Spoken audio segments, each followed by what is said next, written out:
my goal in life was to have enough financial means that when my parents got older, that I would be able to take care of them, especially my mom. My mom's mom didn't have access to the best medical care that was available. George Kurian, from humble beginnings in Kerala, India, to becoming the CEO of NetApp, a Fortune 500 company driving some of the most remarkable transformation. One of the really important challenges of being a CEO is to say no far more often than to say yes, because the way that you sharpen the focus of an organization is by saying no to 97% of the stuff. I'm sure there's naysayers. I'm sure there's a lot of challenges. How do you cope with these hard moments when people are not always like, yes, George, I think it's a great idea? Yeah, especially when you're new to an organization and when that organization has been successful once. The important thing that I've learned in that is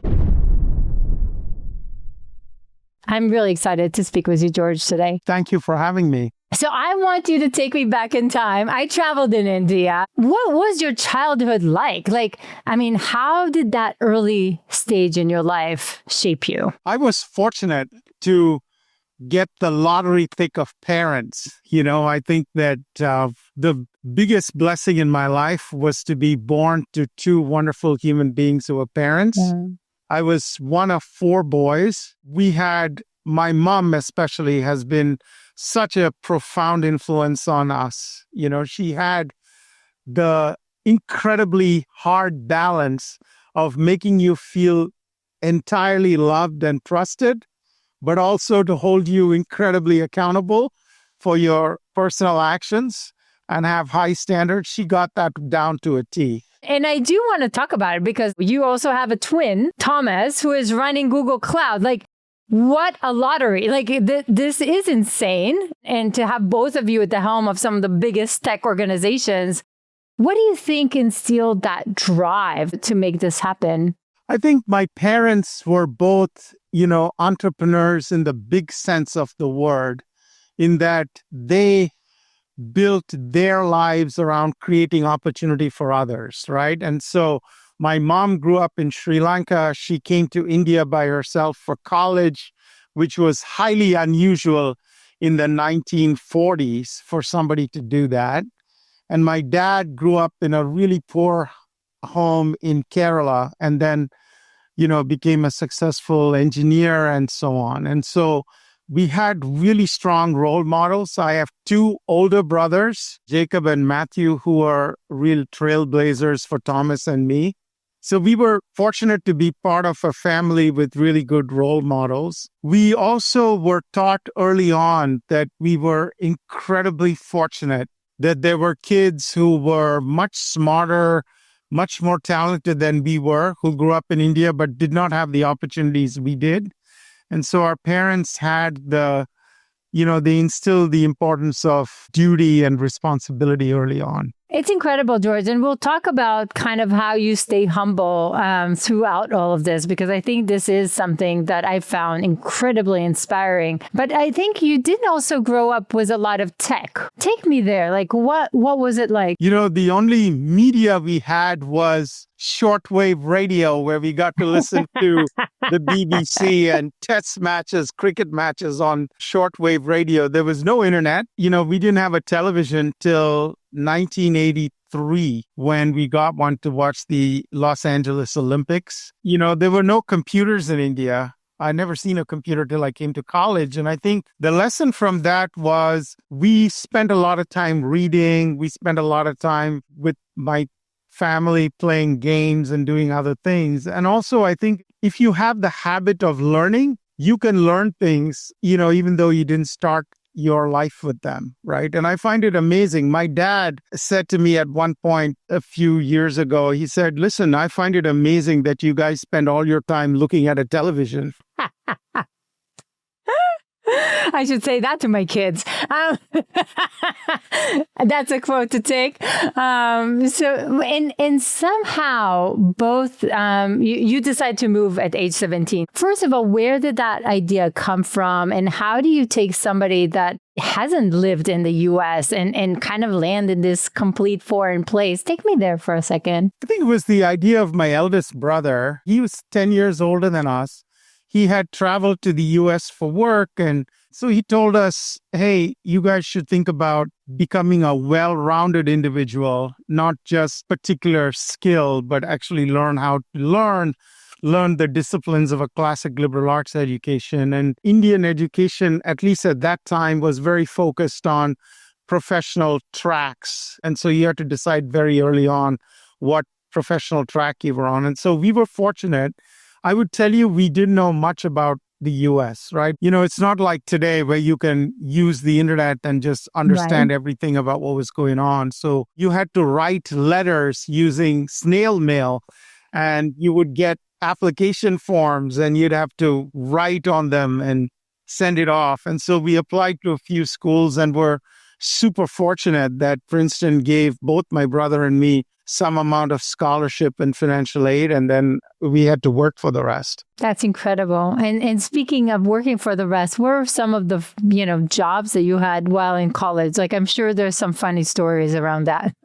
Yeah, I had to work a chunk while I was in undergrad school and when I got my MBA, because we didn't have the financial means to take loans, and it was hard to get loans at that time. And, we just wanted to pay off our education. So we did a lot of different jobs. I worked in the college cafeteria. I did work with construction crews that did work on campus. I did research for professors. I worked in the library. I mean, you name it, I've done that job. And it gave me an appreciation for people everywhere who are trying to make a living. You realize that everywhere there are people trying to give their family a better life, and there's respect for that. And I love that. I love that you shared that, because I think that's so true. I think sometimes we lose that perspective, especially when we're more successful. So were you interested in tech right off the bat? Because again, I remember at least in Israel, you could be two things. You could be a doctor or a lawyer. It took time to also add the engineering into the mix. like what was it like, George? It's quite similar. In India, you were either an engineer, a doctor, a lawyer, or a business person, right? That was it. I think that when I got to the US in 1986, it was a year after the Macintosh was introduced. I got to work as the lab technician for one of the first academic Macintosh labs. And at that time, printing a document itself was quite tricky. And so all these professors would come down and say, could you print my document? And so I learned from that. I was curious about what it was like. And, again, I had family members who told me, hey, this thing's going to be a big deal over the next 20 years of your life. And so I was curious about it. I would tell you my favorite classes in college were actually liberal arts classes. I liked engineering. I liked mathematics. I liked all of that. But I loved some of the liberal arts classes. Do you think you use it now? How do you think that helped you? Do you think it did? I think it helps you kind of understand people. It helps you understand the world. It gives you a richness in life. And it also helps you be curious about things that, are not necessarily your professional career, but makes you, understand the world and respect the world you live in. It's a great perspective. So then after college, at some point you went, Oracle, McKinsey, Economic, Cisco. Share a little bit, like what were some of these roles for you and how do you think they all shaped you to the person that you are right now, George? I didn't have a master plan, right? I never thought I'd want to be a CEO. I like to build things. I liked the idea of creativity and, building products and inventing things. And, my goal in life when I started my career was to have enough financial means that when my parents got older, that I would be able to take care of them, especially my mom. My mom's mom was one who passed and she didn't have access to the best medical care that was available. My brother and I made a promise to each other that, hey, we were never going to let mom have that happen to her. So there were no grand plans to be a CEO. Oracle was a company that when I joined it was, a teenager, and it was super successful. What I wanted to do was essentially work in software, business software. They gave me a really good, set of skills on how to build commercial software. My managers there were wonderful people. They challenged me. They also taught me the importance of working with clients and understanding what customers' needs were. And they switched me from engineering to the first stages of product management and, team leadership. And so that was the first step.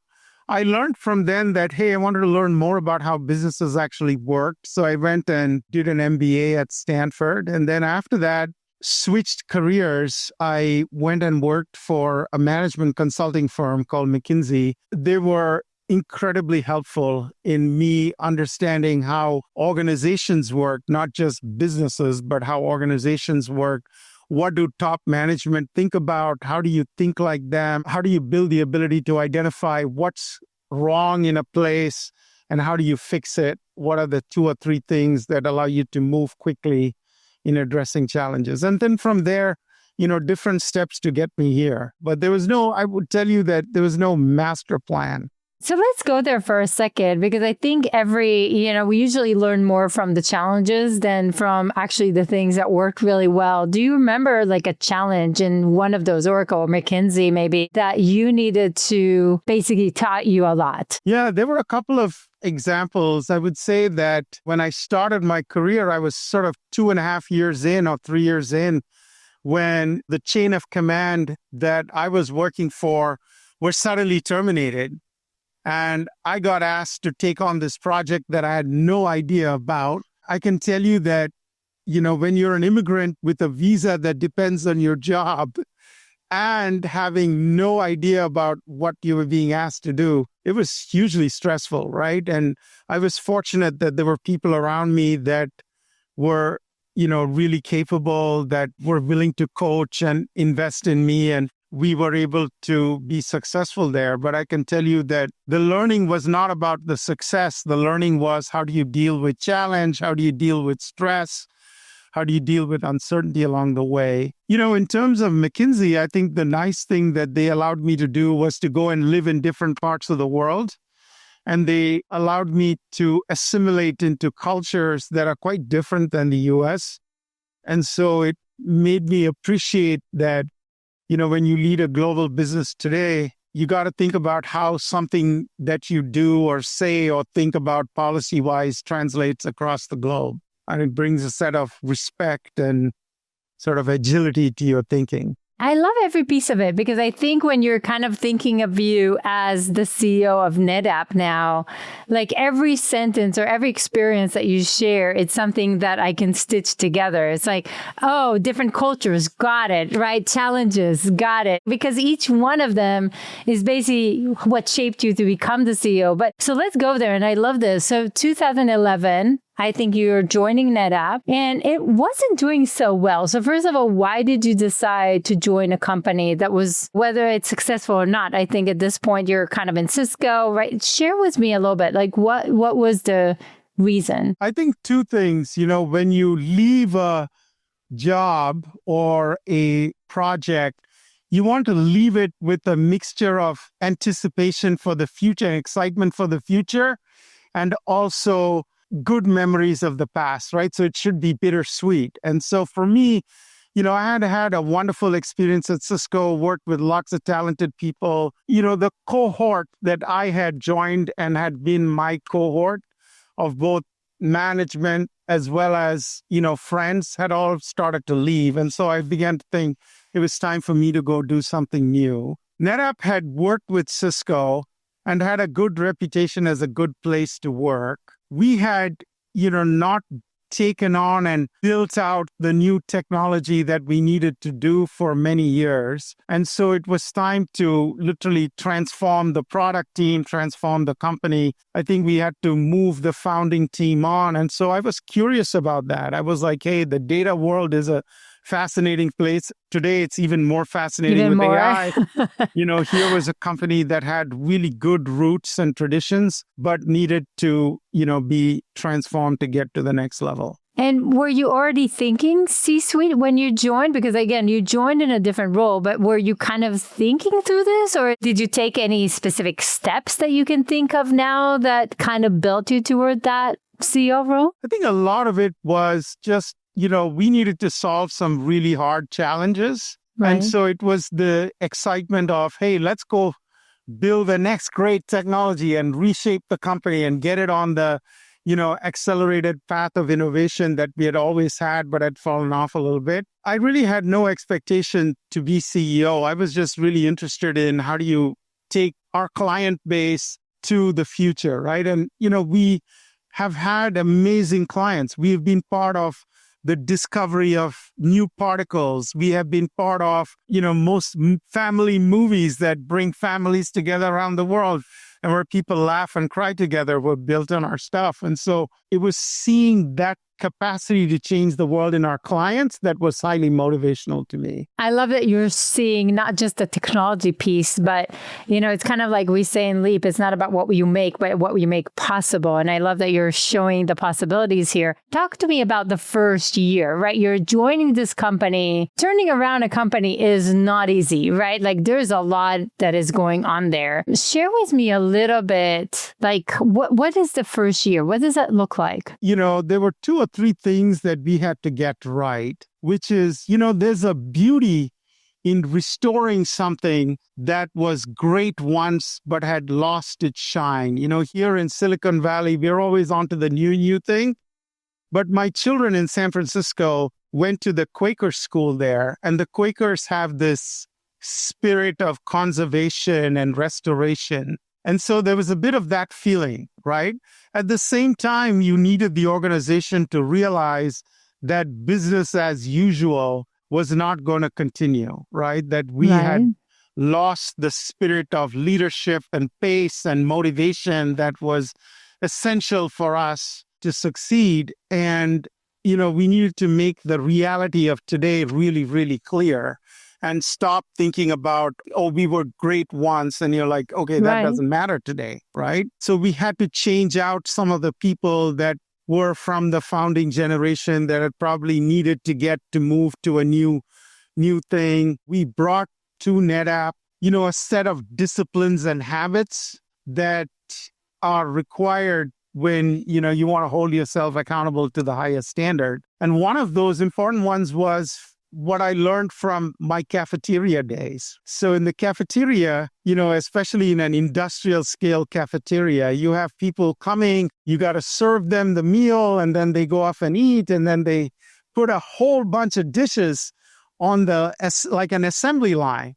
Right. And you got to sort those dishes, you got to rinse them off, and you got to then load them in a dishwasher. And so there's an assembly line. And one of the things you notice in the assembly line is you want the best people at the front of the line, because if you don't have that, you're going to have chaos at the back of the line. One of the key things that we did when we got to NetApp was we actually implemented that in our software development process, where we brought our best engineers, not at the end of the line, but at the front of the line. And it allowed us to speed up development to a much higher pace. And we call that idea shifting left. And so those were some of the big things. You had to get the team to understand what the reality was. You had to make some hard people calls and, up-level the team. And then you had to teach them new habits and disciplines. I love that example. This is so good. I'm writing it down. But tell me, George, it's not simple, right? Like, I'm sure there's naysayers. I'm sure there's a lot of challenges when you come with these big innovative ideas, right? And there's a pushback because people like the old way. The old way used to work. Share maybe a hard moment. And how do you cope with these hard moments? Because especially later as a CEO, but even when you just joined, like, how do you cope with these hard moments when people are not always like, yes, George, I think it's a great idea, right? Like there's some hard conversations to have. Yeah, especially when you're new to an organization and when that organization has been successful once, you end up with a really hard challenge, right? Because people say you don't understand things. And then the second is, we're great still. And you're like, wait a minute, you're not performing as well as you need to. And so you have to build trust with the team around you and a common understanding of what the situation is. And, I think that in those changes, there's always 30, 30, 30, right? 30% of people are bought into the need for change. 30% of the people are naysayers. And then there's the 30% in the middle that are like, hey, I'm going to wait to see what happens. I'm not going to stick my neck out. And so, the important thing that I've learned in that is you got to lean into the first 30, the one that's bought in and drive the change. And then you got to convince the middle 30 as you go along that, hey, this is the right thing to do, and they will come along.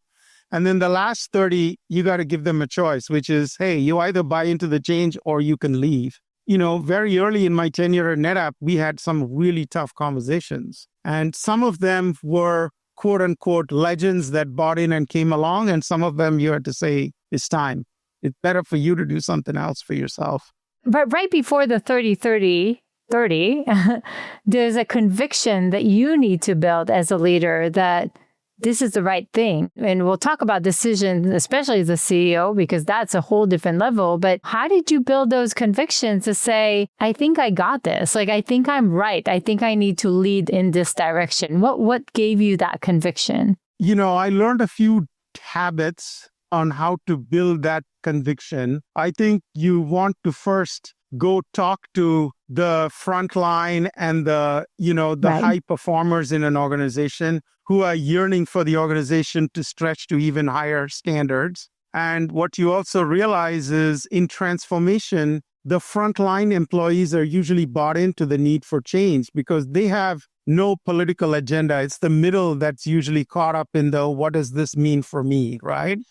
And so, you talk to people, you talk to clients, you talk to the sales organization and other stakeholders, and that gives you a picture. And then you've got to develop pattern matching skills, right? So I had developed a lot of pattern matching skills from the various steps in my career. And I would just tell you that having a diverse set of, experiences rather than being in a, sort of a vertical ladder kind of career path allowed me to be able to bring so many different patterns. And then you kind of put it into a narrative and you story tell to the team and you ask them, what would you do if you were in this position, and bring them along on the journey. I absolutely love this answer. Thank you.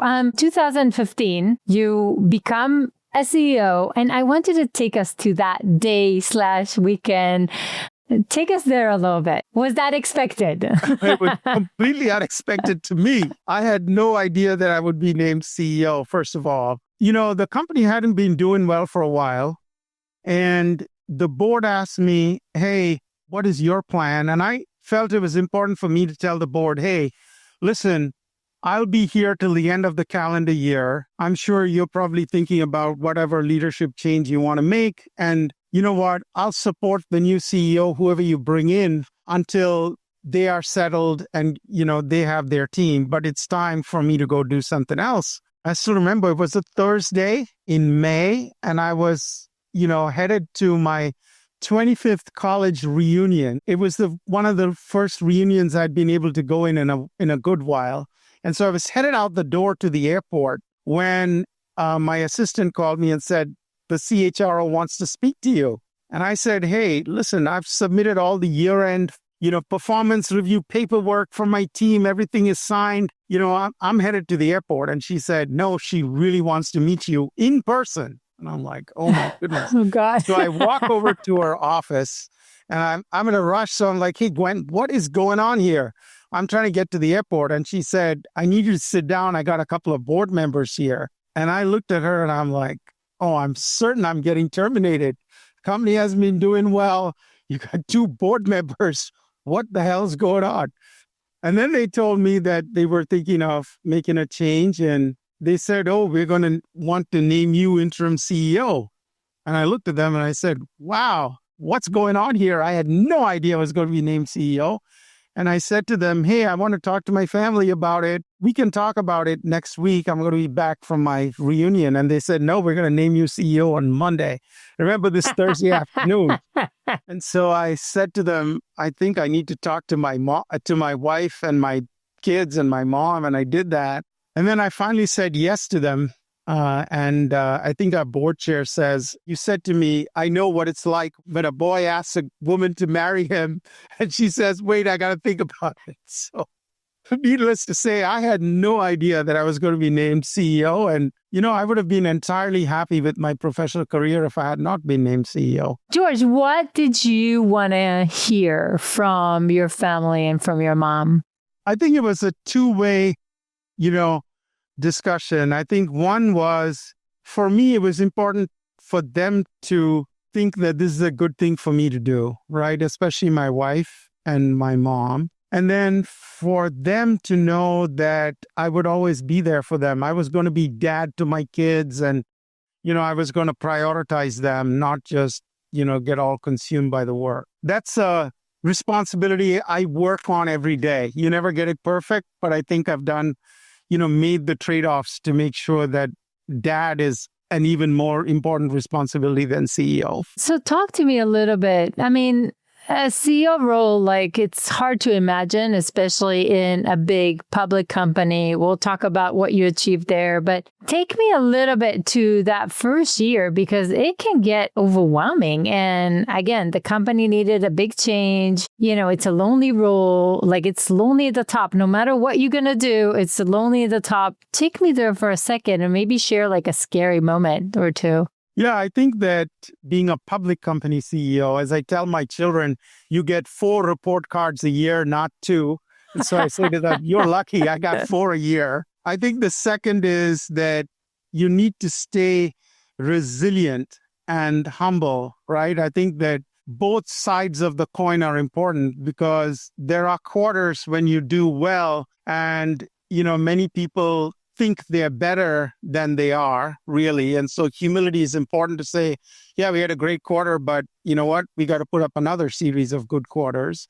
And then the second is when the chips are down, the whole world says you're an idiot and you got to stay resilient. And, my wife's family is of Finnish and Swedish heritage. They have a word called sisu that encapsulates that idea almost perfectly. Strength, determination, and sort of fortitude to navigate difficult situations. So share maybe as a scary situation, because yes, you need a pretty thick skin. You're going to get a lot of hate, whether you like it or not. And how do you cope with it? Yeah, I think that, first of all, I was keenly aware that I was a rookie CEO, right? And so you need to be aware of the fact that you've got 12,000 or 13,000 people whose lives depend on you and you're a rookie, right? And so it gives you a sense of humility, commitment, and all of those things. And then the second is you have to be super clear on what 3 or 4 things you're going to do, right? And one of the really important challenges of being a CEO is to say no far more often than to say yes, because the way that you sharpen the focus of an organization is by saying no to 97% of the stuff. And so a lot of people are unhappy because the prior administration would have said yes to a bunch of things and you're like, nope, we're not doing those 10 things, right? If you have a cost structure problem or if you have a change problem, you got to take it on in the first, 6 months of becoming a CEO. You cannot afford to give up that first year. And so we declared we needed to really adjust the cost structure of the company. We needed to focus on one product line as the key to growth. And so we had some really tough conversations and we committed to taking on a series of actions. How scary is it? In some ways, when your back is up against the wall and you have no choice, it's not that scary, right?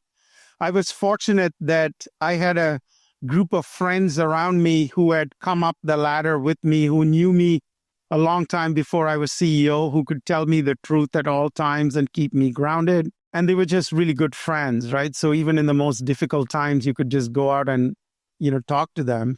I think that, the other part of it is when you're going through a large transformation, organizations can feel like it's a marathon. And so what we decided to do was to break it up into 9-month sprints. And so we took 2.5 years to finish the change program.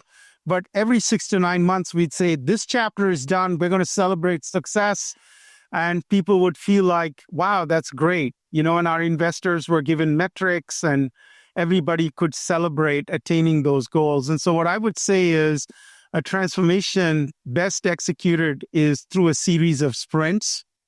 because the organization will get fatigued if you just say, hey, it's a 3-year change. That's brilliant. And you talked about saying no, which I think is such an important piece in any business. And it's probably one of the hardest pieces, especially now. Like, I think there's like so many trends, so many things. Like, again, we'll talk about what happened in between, but I'm just saying, like, it can get overwhelming and it gets scary. What are you not going to bet on, right? Like, what are the pieces where you're going to say, okay, I see this and I'm not going to go after this? How do you make some of these decisions? What are some of the ways that you can handle this? I think the first and most important thing is to understand its relevance to you and your business.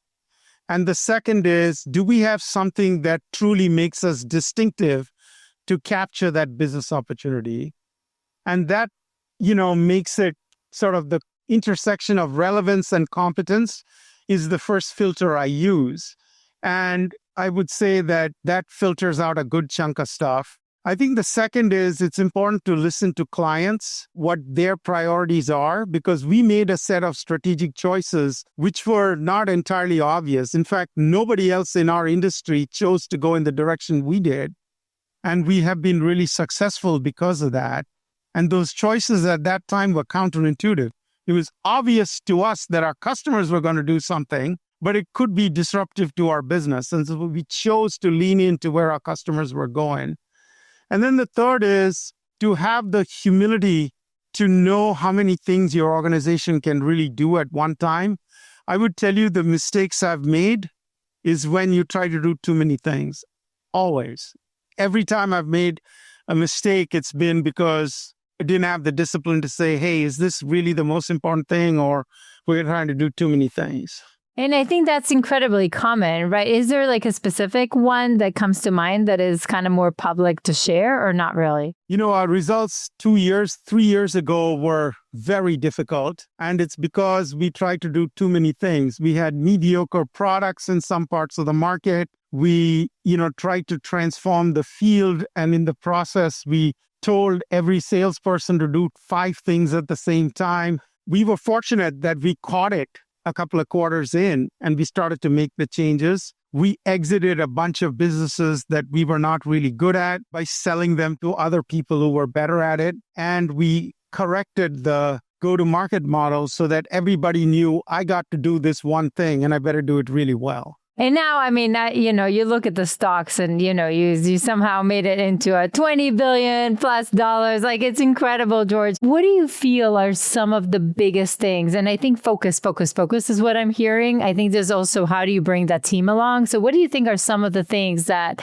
made the biggest shift? The idea that the hardest shifts are business model changes that you have to accommodate. Right? So we are in what's called data center technologies, data center infrastructure technologies. Right. When we started our business, we would sell our technology to clients who would deploy it in their own data centers. In the mid-2000s, the idea of cloud came along and it totally disrupted the classic data center model. Clients were building they were moving all of their technology to the cloud. They were buying it on a consumption basis. Huge credit to Amazon for all of those innovations. What we decided was, if our clients going to need to use the cloud, we are going to solve one of the really challenging problems in the cloud in a really useful way.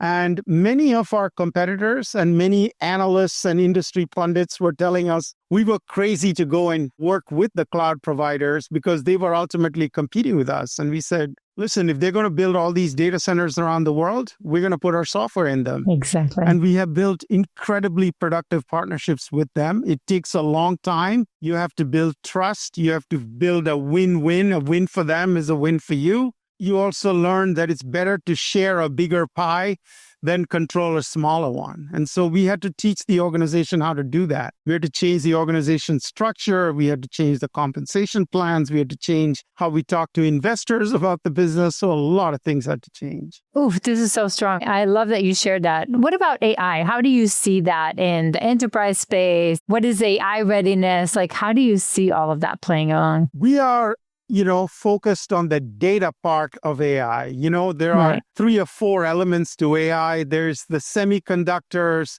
that power the analytic tools. Then there are the tools themselves, the large language models and all of the sophisticated tools. Those two have to act on corporate data to make the whole business successful, right?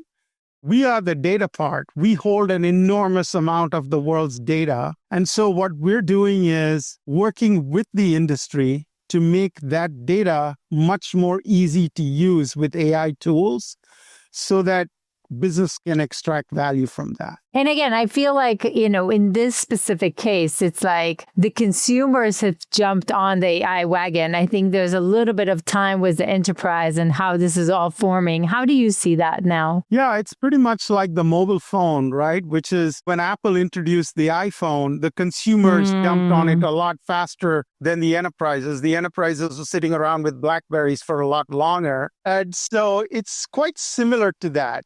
I think that in the consumer world, the big technology providers are integrating AI capabilities into common workflows like search and mapping and transaction processing, like, hey, I want to look for commerce and things like that.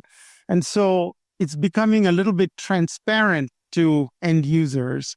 In the business world, that has still to come. And so there's a good amount of work going on. But I think, as we said, we think calendar 25 is the year that you start to see scaled proof of concepts. 26 is when those go into full production. So tell me, and this is more of a curiosity, George. So we are extremely passionate about the future of careers and the future of work and how it's all changing and how adaptability is becoming, one of the most important skills for the future of work. How do you see it in a big organization? Do you see anything that is changing on the hiring front on how you help your teams adapt, et cetera? Like what is changing? How do you see it? I don't believe, and our organization doesn't believe, that AI replaces the entry-level employee, right? Because you're building an organization for multiple years, decades, right? And so if the only people you have are experienced older employees, what happens when they reach retirement age? So you want to bring younger employees. And what we have seen is it, accelerates their learning curve. The second thing that we have always believed and implemented in the cultural norms of the company is trust is far more important than policy. There are lots of organizations, whenever there's something that's disruptive or challenging, that create a million rules about what not to do with that technology. And that slows them down, it scares people, and it hinders adoption. And frankly, learning. Our view is that when there's something disruptive, you want to create an atmosphere in the organization where that your employees love the company, and you want them to be able to try out new things without fear of reprisal, right? Yes, you have some broad guardrails, but you want to encourage trial because that's innovation, right? And so we've tried to do that. We are encouraging everybody to use it. We're saying, hey, you know what? We won't get everything right, but that's okay. What do you say? So if somebody's listening to this and maybe they're kind of mid to late stage career, maybe they're senior managers or director or whatever, what would you say to them? Like, how can they go faster, be more relevant in an organization? How do they adapt faster? What should they do if they want to achieve more in their life? I would tell you some lessons that I can share from my career, right? I'm humble enough to know that there are so many different patterns. And so I would just share 3 or 4 things. I think one is choose your path. Don't try to copy somebody else's. My twin brother and I, being in the same industry, he has a different path than I do. It would not be the right thing for me to copy his path. The second is to go work for demanding people. I have learned the most from people who have been incredibly demanding. Yes, it's hard working for them, but you also push yourself and develop yourself. And similarly, take on hard problems that everybody else steps away from. Take on the hard problem. I think that builds confidence in yourself, but also in the organization that you are one that can do hard things. And then the third is commit to always learning, right? I think it's an easy thing to say. You got to build a habit of building it into your practice. And so I build it into my calendar. that I'm going to actually spend time learning things. Oh, I love these. These are so good. Such good tips. So we talked about you as a father. I'd love to go there. I think you have 2 teens, 18, 21. Am I right? As a mom, like on one hand, I want to give my kids everything I didn't have. And I want them to have abundance. I want them to have possibilities. On the other hand, I also want them to stay humble. I don't want them to feel like they have everything. I want them to stay hungry, right? How do you balance like humbleness, hungry, but still give them everything you have to give? What does it look like? It's important for kids to know that they are loved and cared for. And you do that by spending time with them. You do that by listening to them. You don't need to give them anything other than your time and your care. And I think that's the biggest gift you can give somebody, that they feel important to you.